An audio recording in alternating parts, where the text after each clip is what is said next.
Então vamos lá, eu vou citar alguns elementos que vão diminuir ou vão interferir diretamente no processo de abolição da escravatura.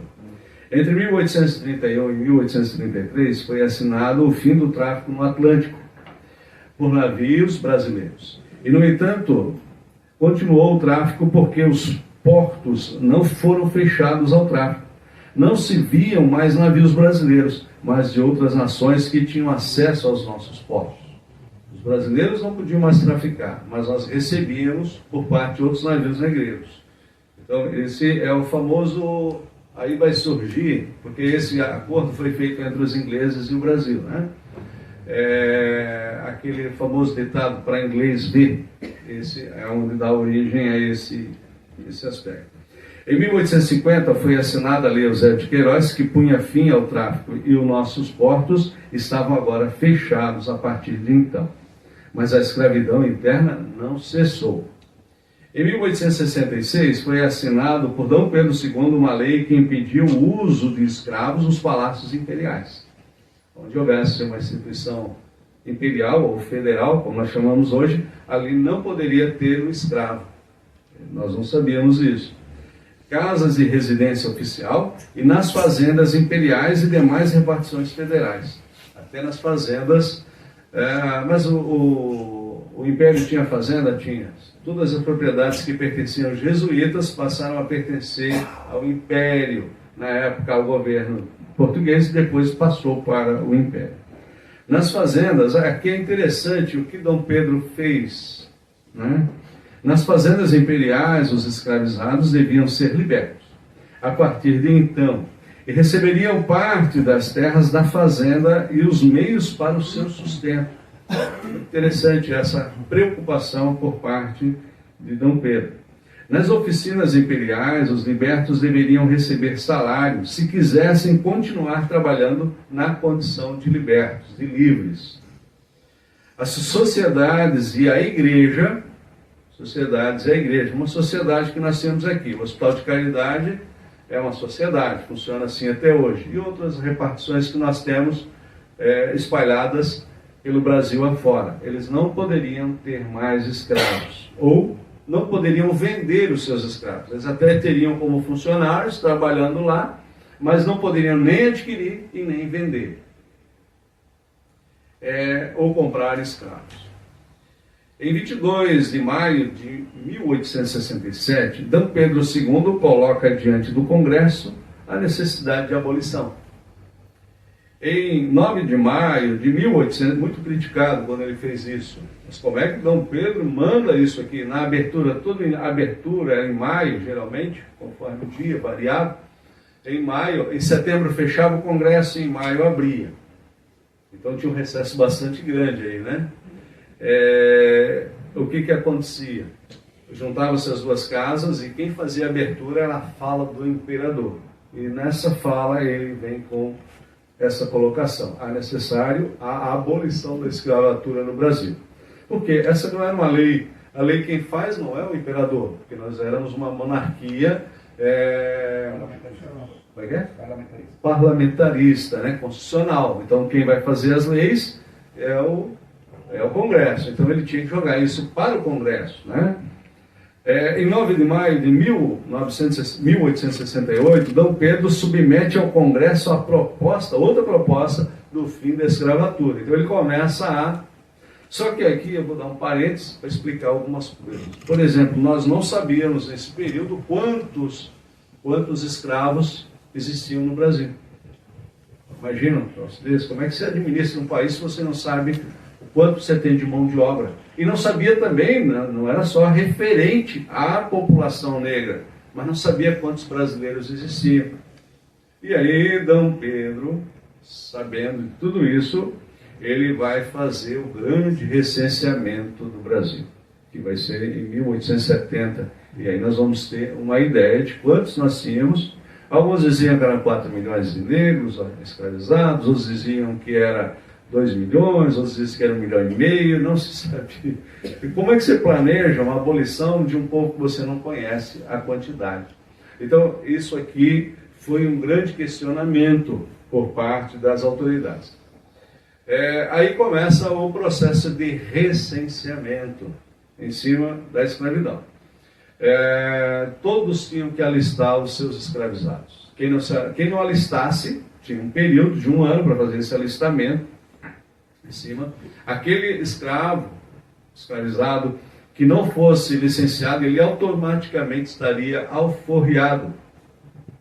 Aí houve uma pressão por parte... E nós vamos ver isso aqui na nossa região, assim, de uma maneira com muita agilidade. Os próprios coletores designavam delegados para ir nas fazendas, fazer o levantamento, para evitar esse processo, né? Em 1870, o Congresso aponta as dificuldades da abolição. A discussão foi lançada. Dom Pedro fez isso. A discussão tinha que ser lançada. Por que isso aconteceu? Nós temos 2 processos, um interno e o outro externo, que vai apertar o Congresso. O primeiro foi nos Estados Unidos, a Guerra da Secessão. Foi motivada não somente pela escravidão lá, mas foi um dos motivos, né? Como lá nos Estados Unidos o Norte venceu, Dom Pedro, então essa onda vai chegar no Brasil. Essa era a ideia. E ele se antecipa a essa onda. Outro processo que vai interferir agora interno era a Guerra do Paraguai. A Guerra do Paraguai, ele vai afetar diretamente a questão da escravidão no Brasil. Eu relato esse aqui, me permite fazer uma propaganda, esse aqui é o primeiro livro que eu escrevi a respeito da escravidão, e nela eu trato a respeito do Zé Curitiba. O Zé Curitiba foi um dos negros escravizados que foi enviado para servir como soldado lá, e ele volta como herói. Ele era daqui da nossa região. A narrativa, todo um processo. Então esse pessoal volta, eles não voltam mais na condição de escravizados, eles vão voltar na condição de livres e de heróis ainda.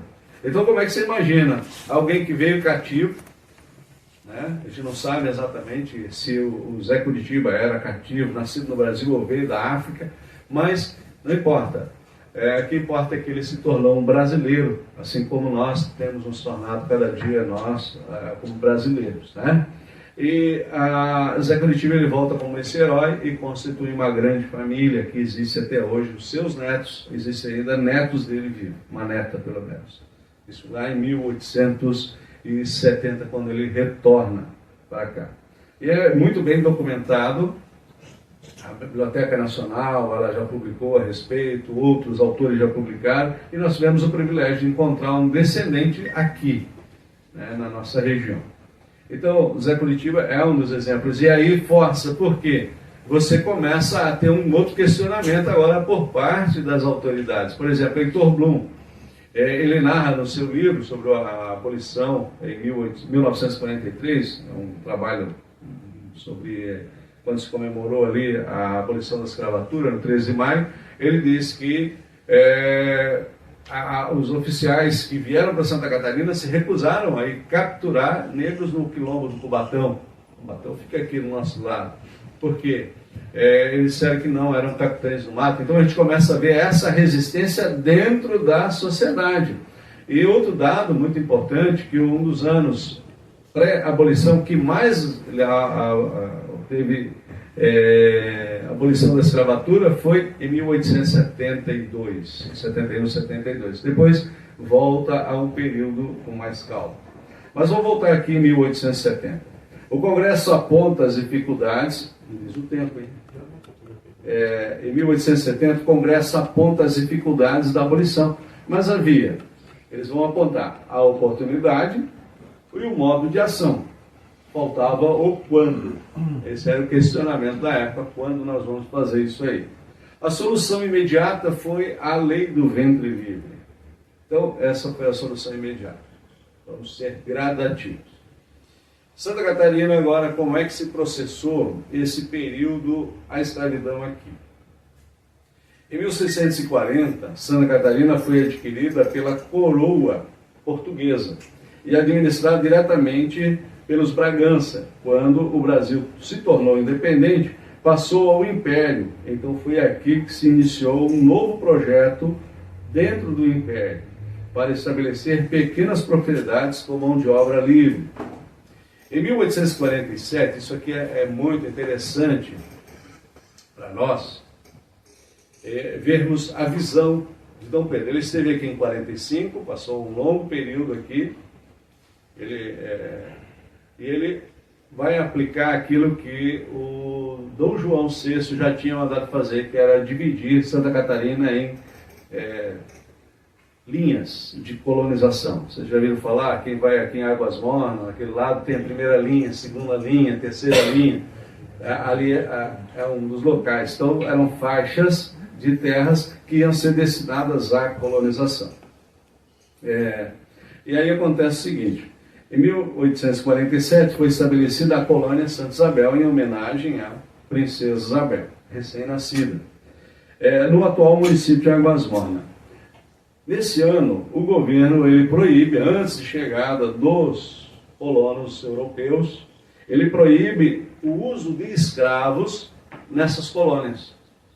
É proibido. Se tivesse algum escravizado lá, pertencente aos indivíduos que ali morassem, ele seria recolhido para a capital. Ele não poderia permanecer lá. E assim se estenderam as outras colônias do sul e do norte do estado. Não poderia ter escravos ali. A princesa Isabel se casou com o Conde de... É isso assim que se pronuncia isso? O meu francês é ótimo, né? Oi. Como se pronuncia? Oi. Oi. Agora sim. Deixa eu que foi isso. Em 21 de dezembro de 1884, Conde... Oi. Em sua passagem por Desterro, com seus filhos, o príncipe Dom Pedro, Dom Luís e Dom Antônio, e outros membros da corte que aqui visitaram, além das autoridades da província, concederam 20 cartas de alforria. Ele vai custear as 20 cartas. É interessante isso. Isso mostra que a família imperial ela estava muito preocupada. Vamos fazer uma rápida retrospectiva aqui. Na casa que servia a eles não havia escravizados. Nos palácios não tinha escravizados. Nas fazendas reais não tinha escravizados. Eram todos livres. Isso afrontava diretamente o mundo escravocrata, querendo ou não. Então, em 13 de maio de 1888, após grande pressão abolicionista, os congressistas aprovaram a lei que dava o fim à escravidão e que foi assinada pela regente, a princesa Isabel, pondo fim à escravidão no Brasil. Santa Catarina tem grande relação com a família imperial, particularmente com a princesa.